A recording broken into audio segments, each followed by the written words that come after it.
সুপ্রিয় দর্শক শ্রোতা, আজকে আমি দেখাবো কিভাবে অল্প টাকার মধ্যে আমি মশা মাছি থেকে খামারের পশু গরু ছাগলকে রক্ষা করি।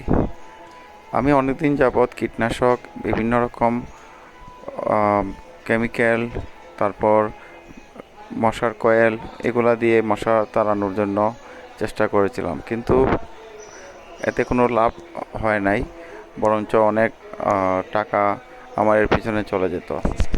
অবশেষে আমি একটা মশারি নেট, এটা কিনতে খরচ পড়ছে মাত্র 950 টাকা।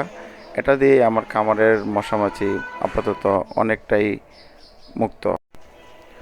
সুপ্রিয় দর্শক শ্রোতা, আজকে আমি দেখাবো কিভাবে অল্প টাকার মধ্যে আমি মশামাছি থেকে খামারের পশু গরু ছাগলকে রক্ষা করি।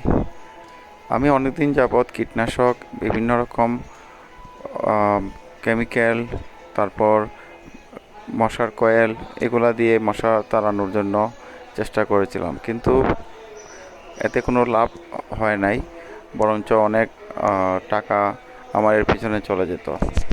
অবশেষে আমি একটা মশারি নেট, এটা কিনতে খরচ পড়ছে মাত্র 950 টাকা। এটা দিয়ে আমার খামারের মশামাছি আপাতত অনেকটাই মুক্ত।